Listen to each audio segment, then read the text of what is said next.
Welcome, everybody. I'm Charles Shapiro, the President of the World Affairs Council of Atlanta. Today's program on the business case for racial equity is part of our ongoing programs throughout March, highlighting women leaders. Our program today is brought to you by the Robinson College of Business at Georgia State University and the members of the World Affairs Council of Atlanta. I want to welcome three of our board members, Bernard Taylor, who's our board chair, Allison Padilla-Goodman from the ADL, and Dean Richard Phillips, who's the Dean of the Robinson College of Business. Also have with us, among others, Vincent Omarillo, the Consul General of France in the Southeastern US, and Judy Monroe, CEO of the CDC Foundation. Katie Kirkpatrick is the CEO of the 160-year-old Metro Atlanta Chamber of Commerce. Ms. Kirkpatrick joined the Chamber in 2007, has served in a number of roles, most recently as the Chamber's policy officer. Before joining the Chamber, she served as the Director of Environmental Engineering for Goldkist. In 2021, Katie Kirkpatrick was named one of Georgia Trend Magazine's 100 most influential Georgians. She's a graduate of Auburn University and a registered professional engineer. Our moderator is Naima Judge, Managing Director and Market Investment Executive at Bank of America Private Bank. Naima spoke at our International Women's Day program in 2019 and moderated our program on the 100th anniversary of the 19th Amendment back in August. She was so good, we invited her to moderate this program today with Katie Kirkpatrick. At about 12:25, we'll start taking your questions. Please send them using the Q&A function. So if you look at the bottom of your Zoom screen, you'll see something that says more. Click on that. One of the options is Q&A. Please send the questions via the Q&A function, not chat. Make them as short as possible. With that, I'm going to get out of the way and turn this over to you, Naima. Excellent, excellent. Thank you, Ambassador Shapiro. And once again, it is my pleasure to host a conversation for the World Affairs Council. I don't know if it's a good thing or a bad thing that they keep asking me back, but it is definitely my pleasure, and I'm humbled by the opportunity. Speaking of humbled, I'm humbled to be chosen to talk and have a conversation with my phenomenal guest, Katie Kirkpatrick. And it's not often, for me anyway, that I get to sit down with a female leader that has the title CEO. So I'm super excited, want to kind of get down to brass tacks. But Katie, you know, you being the CEO of the Metro Atlanta Chamber, wondering if you could kind of tell us a little bit about the Chamber, level set for us, talk about the organization, what you do, just for those out there that may not be as familiar with the Chamber. Well, Naima, thank you. And I'm looking forward to our conversation here at lunch, and look forward to maybe some questions from our participants as well. Yeah, you know, it's interesting. I get this question all the time. You know, you're a Chamber of Commerce. You're just like your father's or your grandfather's Chamber of Commerce, and I'm always quick to disagree and say no. We are very forward-leaning as an organization, and so just a little bit of history. Charles mentioned that we were 160 years old, 161 to be precise. And we're originally founded to do what most chambers were, which was to spur economic development. And we still keep that core mission as part of the chamber. And so certainly one of our three core values and missions for the chamber is around economic development and really building a more vibrant and prosperous region for everyone that resides here. But we're also very active. I think you heard in my background, I was the Chief Policy Officer before becoming President and CEO. Very active when it comes to public policy and government affairs and advocacy, really working toward creating that great place to live, work, and play. And then finally, we also tell the story of Atlanta. And that's why it's important to be with the World Affairs Council today, telling our story not only to the nation, but also to the world. We are a global city. And talking about the companies that reside here, the organizations that are headquartered here, And also reaching talent. Talent is hugely important. So we need to fill the jobs that we're creating here. And we can do that both from the talent that's created here, but also hopefully recruiting great talent from abroad as well. So that's just a little bit about the chamber. And one last thing I always like to end on, and this is the part I'm a sports fanatic myself, but we also house the Atlanta Sports Council. And for those of you that are certainly interested in the global stage, the Sports Council is focused on recruiting and hosting large sporting events here. And we are actively engaged in ensuring that Atlanta hosts the 2026 World Cup here in Atlanta. So Awesome. Another fun part of the job. That's right. That's right. Look, for many of us who are sports fans, I've been in Atlanta for about 3 years now, and just overwhelmed by all of the sports teams and opportunities that we have here. One of the things that I heard you say, Katie, that really kind of stuck out to me was telling our story, right? And as a matter of fact, speaking of that, I just saw you in the recently released kind of promo video around Atlanta. And I thought that if for all of you out there who haven't seen that, it really did, I think, a phenomenal job of talking about all of the great works, all of the great things about this city, and how we are moving and shaking in a number of ways. So congratulations to you on being featured in that video. You know, when we think about, you know, again, I think I want to go back to kind of story, right? And when we think about last year, oftentimes we can think about it as pre-George Floyd and post George Floyd.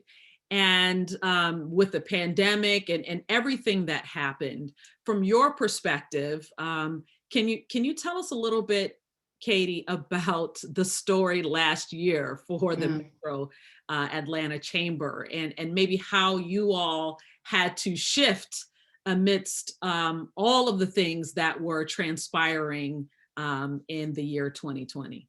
Yeah, and it's a great time to ask that question as well, right? Because we're coming up on a year in what we've all been surviving for the last 12 months. And so I like to remind folks that if you look back at the very beginning of 2020, Atlanta was at a place in a time where we were on fire. I mean, we were creating jobs at a pace, quite honestly, that was a little scary. We were having issues filling those jobs because Atlanta was such a great place to build a business and create those jobs.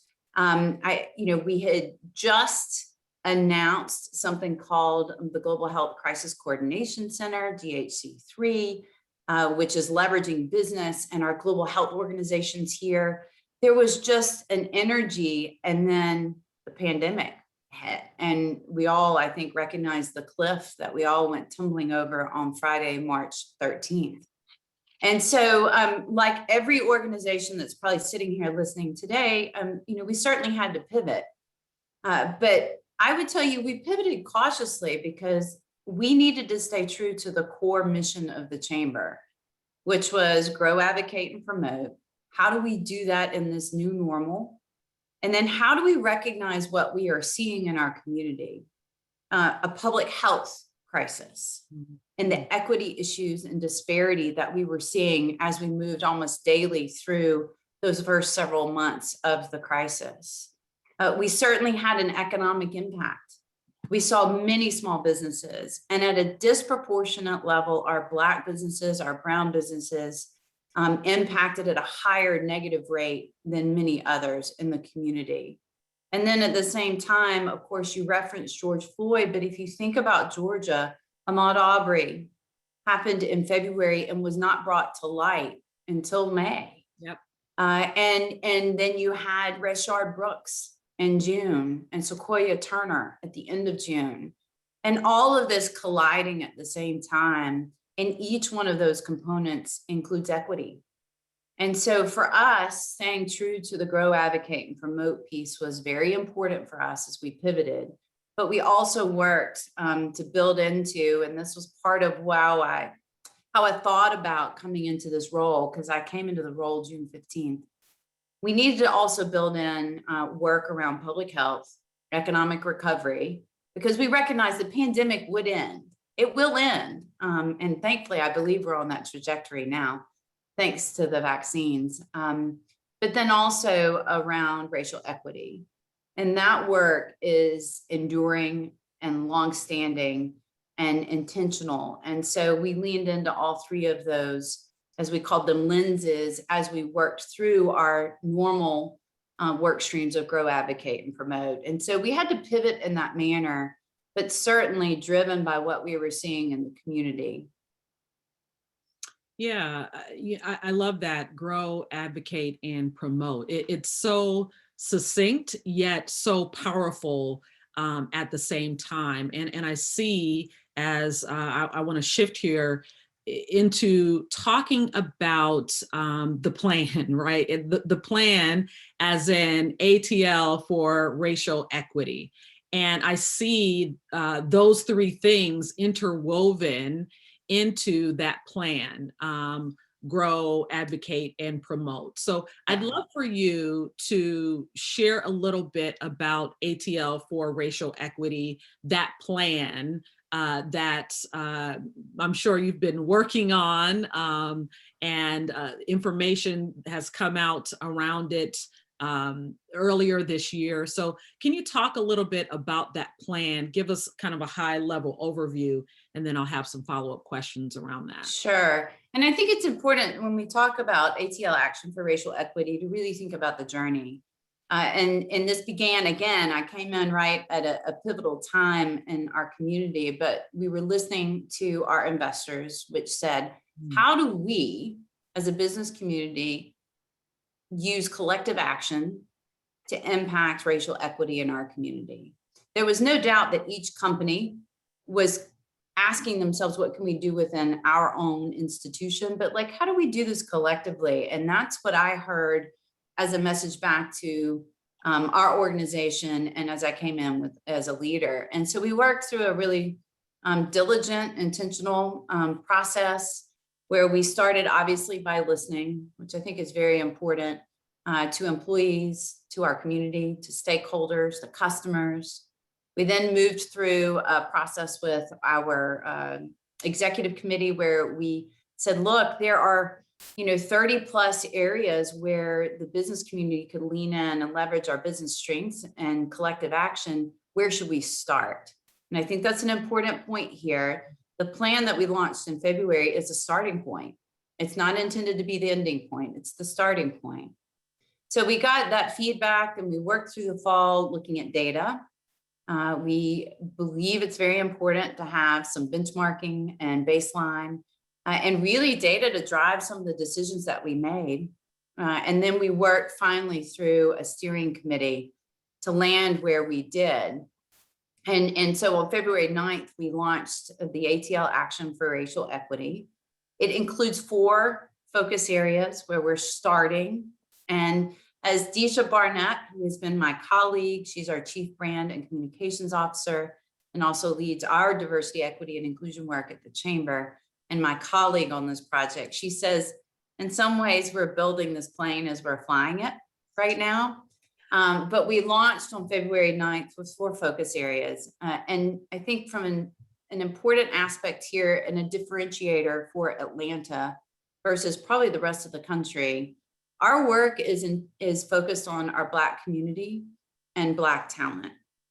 It is not ignoring diversity, equity, and inclusion in its broadest sense. That work needs to continue, but we felt like the time is now to really lean in for our Black community and Black talent to remove obstacles that racism has put into place. And the data told us that. This was not only a moral discussion, but it was an economic imperative as well. And so the plan is laid out in 4 areas. One is corporate policies, which is really asking companies to take action within their own organizations. And there's key performance indicators in each one of these 4 focus areas. The second piece is inclusive economic development. how do we grow Black-owned businesses in this community and ensure that obstacles are removed to customers and knowledge and capital and other important criteria. The third piece is education. And sadly, some of the data reminds us that our 8th grade, here's a great point for you, our Black students in the 8th grade are proficient at 30% of their grade level for math as compared to their white peer students. And then the last piece is around workforce development and how do we ensure that we are training the workforce of the future, and quite honestly, even today. And that is driven also when you look at items or data around median household income, which tells us that our workforce, our Black workforce, is not earning as much as our white workforce. And so I believe the statistic is 67% of median household income and a comparison between our Black and white families. So all of that data informed those 4 criteria or those 4 focus areas. Each one has a set of key performance indicators. And I think finally for us, it was very important to not have a pledge.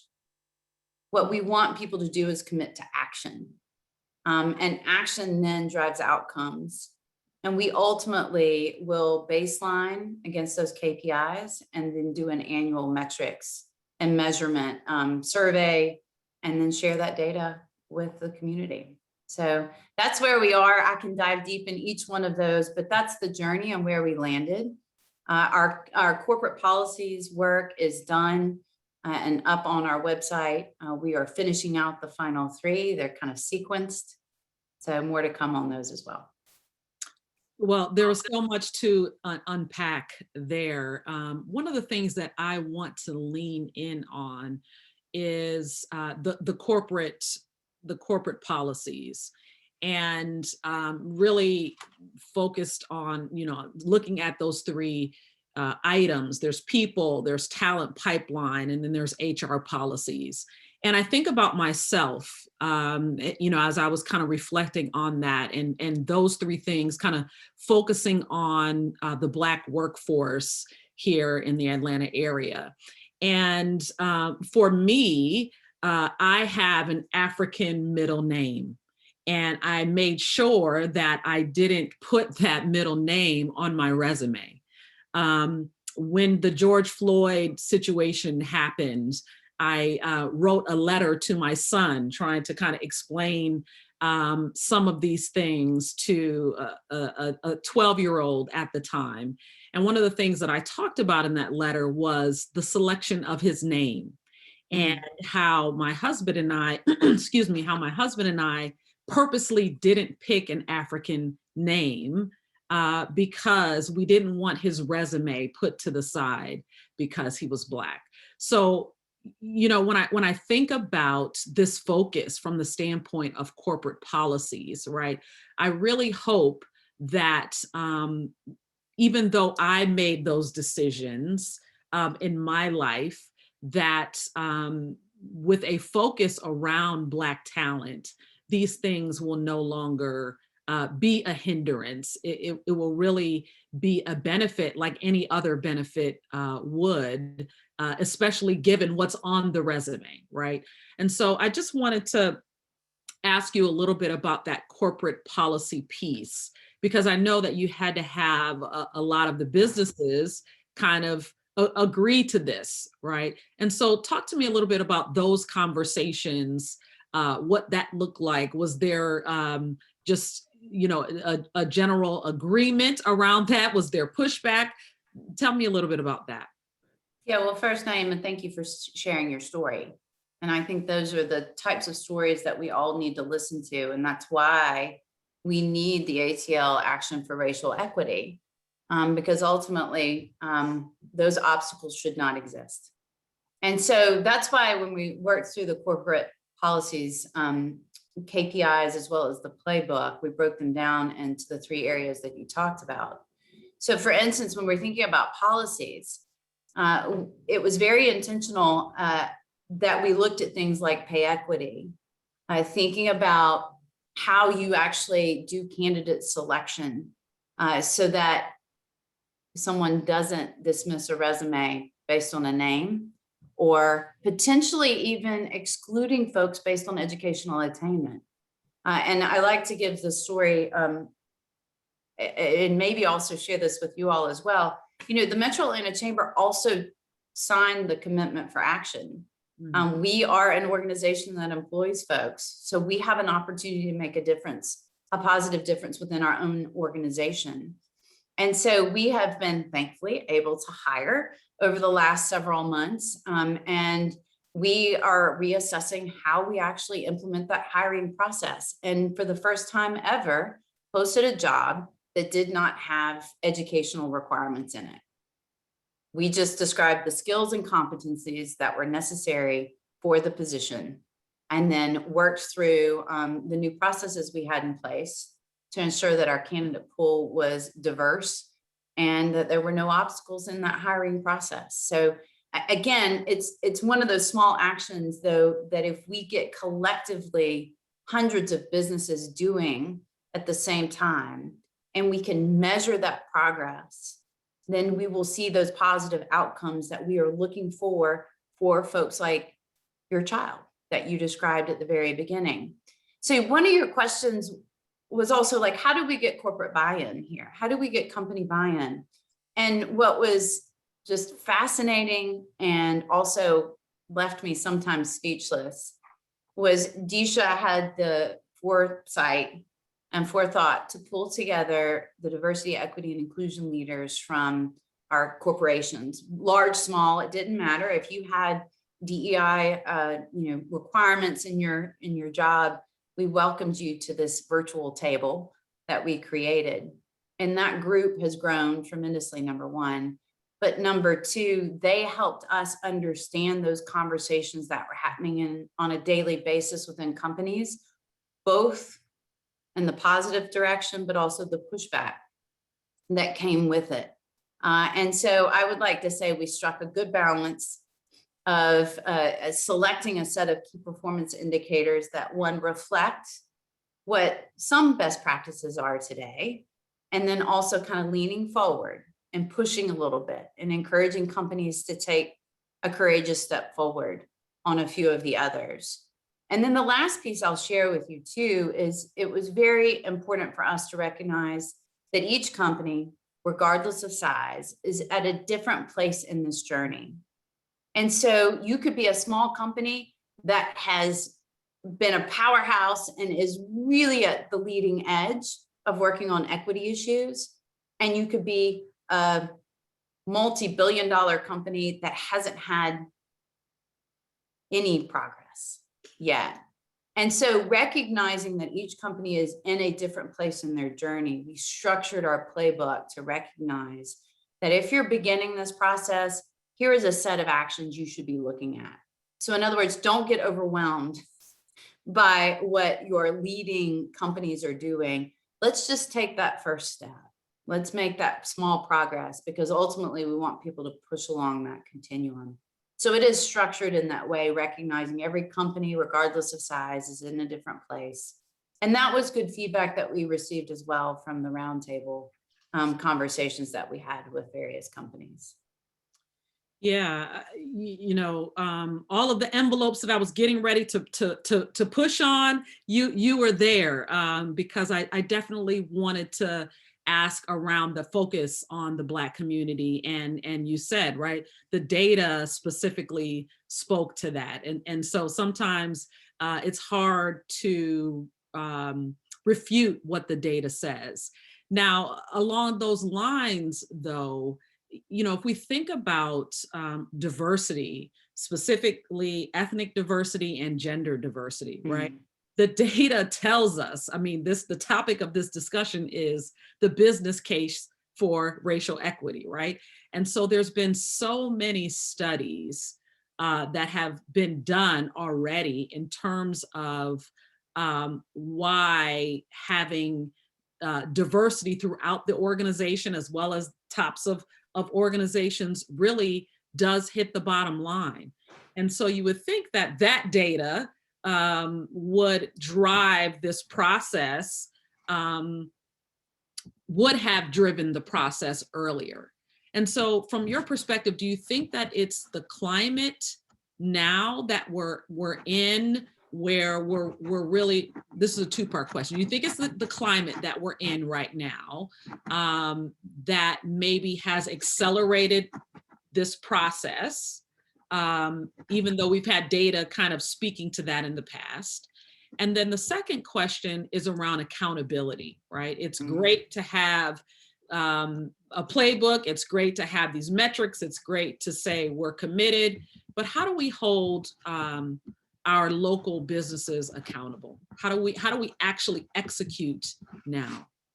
So let's take that first part of the question. I have no doubt that the experiences over the last 8 months have certainly changed the trajectory of many companies. I do like to recognize, though, the shift that I've seen with business leaders, and it may be because of technology today. It could be that we're sitting in a virtual environment, but the reality is that I really think voices are being heard. And so while the numbers have been there for a long time, showing that diversity actually has an economic value to it, I really think that this time and place has allowed for the voices to be heard. And when you personalize this conversation, I think it resonates with leaders at a much deeper and more granular level. And I don't know if it was the moment that also maybe provided folks that had fear of speaking to now feel like it was either safe or they just needed to share their experiences. But there was certainly a shift post George Floyd that allowed for that conversation to happen, and maybe a safer environment. I wouldn't say 100% safe, but safer environment. And I think that has been that seismic shift that we've seen. And so when you piece together the economic argument, and by the way, it's not just an economic argument for a company and its shareholders, there is also an economic argument in the community. And so when we think of building wealth, which is at the heart of what we are looking at is wealth creation in the Black community, is that when you look at those numbers, and I always want to give a reference to our late economist that we lost, unfortunately, suddenly in December, Tom Cunningham, who I believe had probably spoken to this group before. He had done some early work for us, taking a look at that income. What happens if you really do increase the income of our Black community? And his numbers were, it was roughly $500 million. I mean, how do you ignore that? So if you couple the economic argument within a company with the community economic argument, and then you're listening to your community members and their experiences, that shared conversation, I think, has really driven this path forward.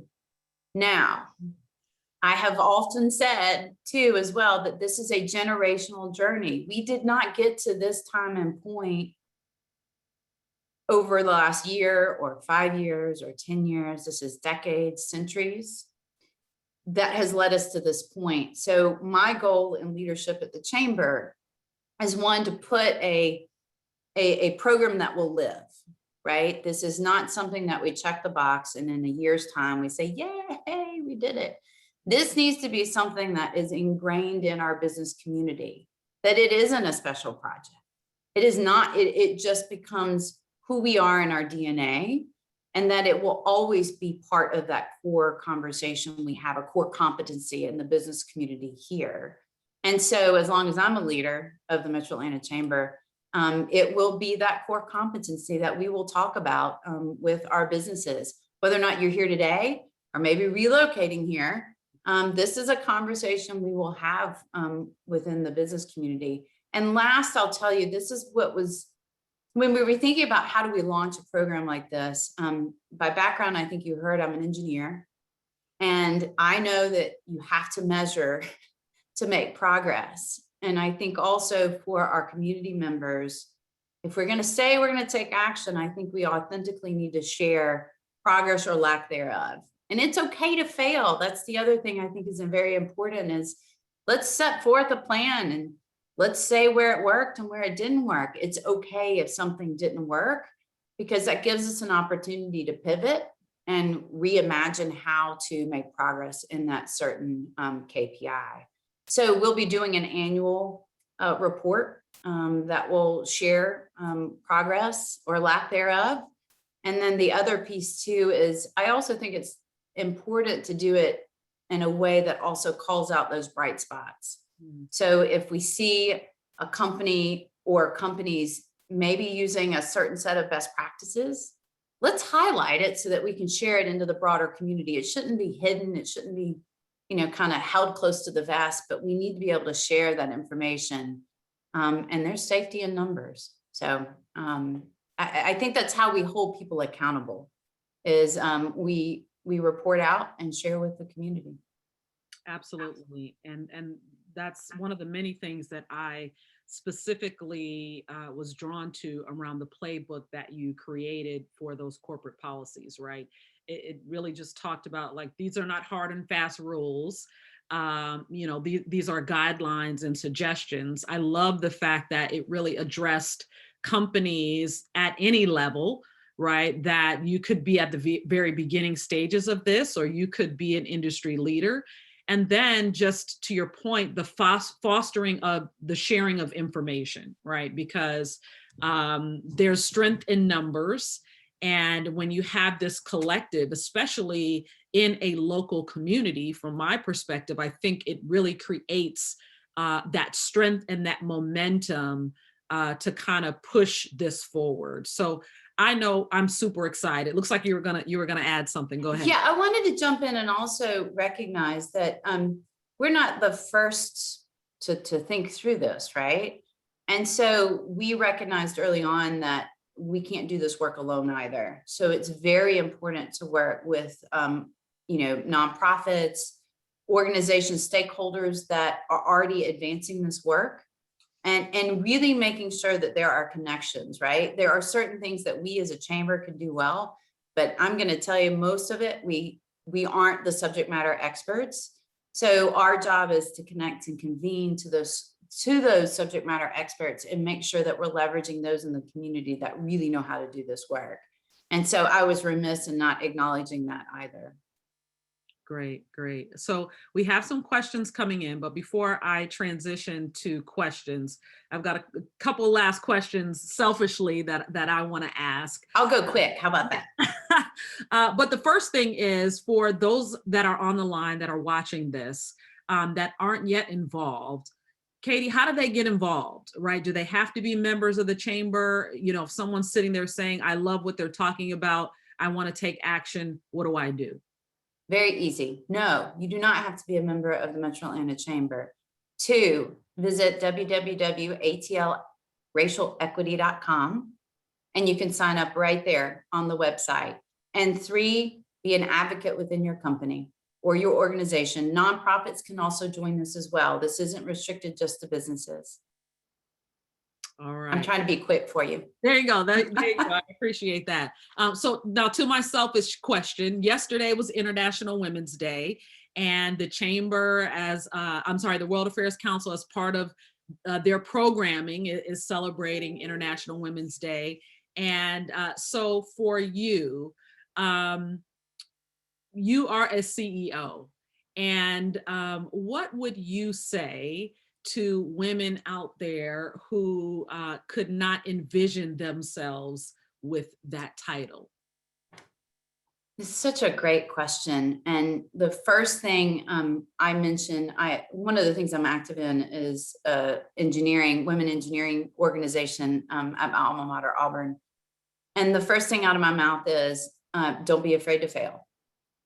And I think that as women, sometimes we hold ourselves back because we already feel like we are at a diminished level. And so failure somehow knocks us down lower. And I am a big believer that taking risks and failing sometimes is how we actually grow and how you can actually achieve that next level. And so I would tell folks to be a little bit more risk tolerant and be willing to take those risks. And then the second thing, and this isn't unique to women, but I think it's important to reiterate, is follow your passion. And when you follow your passion, you are going to end up doing something that you love. And when you love what you're doing, that ultimately allows you to break that glass barrier and land in a CEO spot. And quite honestly, Naima, I still kind of chuckle when people say president and CEO. I'm like, but it's just me. But yes, that's generally what I remind folks is don't be afraid to fail, take those risks, and follow what you're passionate about. I absolutely love that. And, you know, as not to make a broad statement, but I'll speak for me, right? I like to overcalculate things sometimes and even question, right? And so, you know, I would say, visualize what you can do first before you visualize what you can't do. So I appreciate you sharing your thoughts on that, Katie. So we actually have some great questions that have come in. And the first question I'm going to go to is, Katie, what do you see as the greatest obstacles to success for the program? That's a great question. Okay, and I'm only grinning because Michael Stemper was actually my mentor at Gold Kissed before I came to the Metro Atlanta Chamber. So shout out to Michael for asking a great question. Obstacles, one of which is change management. One of the things that we've seen in corporations is when you get a champion at the top, a lot of progress is made. And then that champion either moves to another company, retires, and momentum stops or backslides. And so for me, ensuring this program is not just supported at the top level of companies, but is ingrained in the DNA of companies will help us prevent that from happening. But I do think that is an obstacle that we could see in the next, probably in the earliest part of this work, is that if your champion for the work disappears, then you can lose that momentum. And so one of the ways that we overcome that is really providing that opportunity to convene and network and share those best practices and engage with folks within the full continuum of the company. So not just the CEO, but we need to meet with senior management. We need to be at staff level. We need to even be at the hourly worker level. Needs to understand why this is important and how we actually move this forward. Excellent. This question has come in from Amy. There's often pushback from traditionalists when DEI efforts are brought into the work environment. How do you address those concerns to win over those resistant to these important policies, conversations, and changes? Well, this is that conversation of hearts and heads, right? And so this is potentially another obstacle that exists. And I'll give you an example in supplier diversity programs. Sometimes what we have seen with companies that have more robust and supplier diversity programs that have been in place for a decade or 2 decades, often you might get a manager that's in that program that may have had a bad experience. Mm. And then they make a decision to not follow that path again because of that one experience. Then you have folks that don't believe that diversity, equity, and inclusion is something that actually needs to be actively worked on. And so I think, you know, I have a political background, and I'm pretty direct to say you're never going to win 100%. But the important part is to impact the majority and use both the moral and the economic argument and really demonstrate why it benefits them as an individual and them as a company. And this is the hardest part. But sometimes if you can't change the heart, you can change the head with data. And then on the flip side, sometimes the data is not going to do it, but the moral argument will. And I don't know if I have a specific solution to that, but to say that the more folks that we can encourage in this process, not just your CEO or not just the person that has the title of Director of Diversity, Equity, and Inclusion. The more folks that we can get engaged in the work, the more likely we are to overcome the hesitancy that we may see within the workplace. Yeah, that whole thought process around having the bad experience, right, and potentially not going back.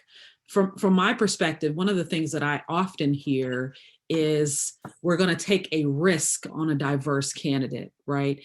And I make sure when I'm in rooms and that's discussed that we address that, right? Why is it perceived as a risk? And to your point, Katie, we're not going to get it right 100% of the time, whether it's a diverse candidate or set of candidates or slate of candidates, or it's a non-diverse one, right? We're as managers, many of us out there as managers, we've made the incorrect decision. And we have to move on from that. And so I always think about that quite often and to say, because I've even heard diverse managers say that as well, in this perception that it is a risk that they're potentially taking with the diverse candidates. So we really, there continues to be work to do. I think to your point, there's not an easy solution, and it's going to take time for us to get there. And maybe the one takeaway is it can't just live in HR. It can't just live with the person that has the title. This is where managers, leaders, senior staff level, everyone has to buy in and lead on the issue. Otherwise, you will still have those stumbling blocks. Excellent. This question came in from Renee. One of the things that you talked about was kind of removing some of those educational requirements where they're potentially unnecessary. So what do you think, what are your plans to help the workplace environment accept and hire those that don't have as much educational background, but they end up being hired? Yeah, I wish I was an HR professional because I'm sure that someone that has that background could answer the question better. I think this is a great example of where best practices will be helpful. And sometimes I often shy away from the word best practice as well. But when we see that something works and there's a success story, we need to share that because that removes the fear. So it's talking about, you know, there was some hesitancy when we removed the educational requirements in a job posting. What was interesting is we still ended up hiring somebody that had education, right? They had achieved some level of educational attainment. But what we saw was the the candidate pool shifted. And I think that's the important driver here.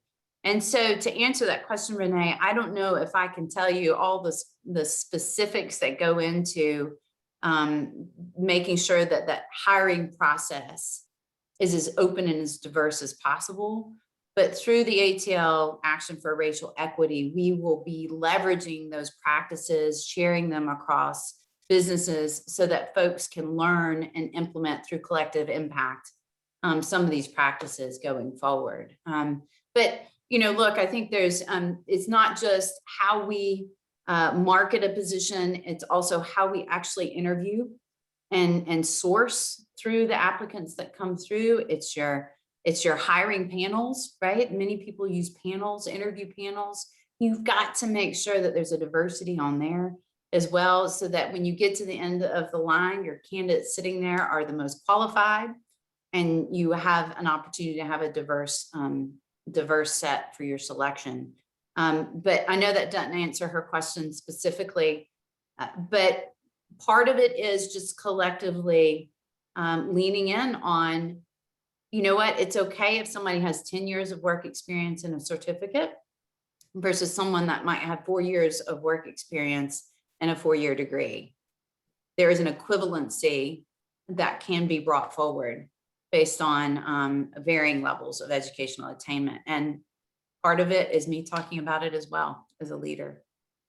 Thank you for that. And I would just add, I agree with all of those sentiments. And I think it's that inclusion, and I think it's also that support, right? And within that organization, no matter what that organization is, any new employee coming in needs support, and that may be varying levels of support based on their skill set and or their education and or their background. And so I think that that support aspect is extremely critical. Well, we're at the time, Katie. We could continue to have this conversation, for much longer. Well, maybe let me wrap by saying this, because I did take a quick peek at some of the questions, and I know that Georgia State supports this program, and there were some about the role of higher education. And if you visit the website, atlracialequity.com, you will see that part of the corporate policy playbook that's online talks about the relationship between higher education and companies. So I'd encourage you to take a look at that. Many higher education institutions in the region have joined this effort as well. And then finally, that relationship between companies and universities sharing what the future of work looks like will help the institutions prepare that workforce of the future, so that there is a diverse set of employees out in the marketplace. And so I would just end by saying higher education plays a big role here. And many of you may be aware of this, but Georgia State graduates the most Black and Brown students in the nation on an annual basis. And so to the point of leading, Georgia State is leading. So I hope I did a good commercial for them. There you go. That was Not that I was asked Yes. to. And then my last piece here is there were a number of questions in the chat as well. That would probably be good if you all ever brought a panel of DEI experts from corporations that could potentially answer some of these questions a little bit more in depth, and it might be enjoyable for your participants. Well, thank you, Katie. It's been a fantastic conversation. I really appreciate the time, and I'll turn it to the ambassador. I want to thank you both. This has just been tremendous. And the way you can tell is the number of participants hasn't dropped off. And on behalf of Georgia State University, where I teach, I want to thank you, Katie, for that advertisement. It's a great institution that's doing a great job educating first generation university students. So thank you, Katie. Kirkpatrick, CEO of the Metro Atlanta Chamber, Naima Judge, Managing Director of Market Investment Executive at the Bank of America Private Bank. This has been a great program. You mentioned that yesterday was International Women's Day. What we're doing is International Women's Month. And rather than having programs particularly on women's issues, what we're doing is having programs with extraordinary women leaders like the two of you to talk about those areas that you are expert in. And so I want to thank you both very much. We're going to continue this next week. March 18th, we have Ambassador Louise Blais, who's the Deputy Permanent Representative to the United Nations of Canada and former Consul General of Atlanta in Atlanta. Let me say that again. Former Consul General of Canada in Atlanta. So thank you both. Everybody, please tune in next Thursday, March 18th. We have a program with Senator Sam Nunn on the 23rd. On the March 24th, we have a program with legendary former CIA spy master Jack Devine, who's going to be talking about the fight against Russian aggression. And on March 30th, we have Dr. Raphael Bostic, the president of the Atlanta Fed. If you like today's program, now's the time to join the World Affairs Council as an individual member, as a corporate member. Please subscribe to our YouTube channel. You can watch today's program. We'll have it up there probably within the next hour. And you can see our previous programs. I want to give a special thanks to John Woodward from the Metro Chamber, who helped us arrange the program today, to Fernanda Lucchini Shihara, our Executive Director, Valerin Lopez DeFrank, our producer, and Laura Brower, our assistant producer.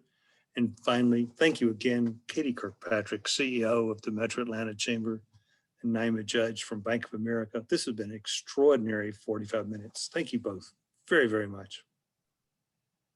Thank you.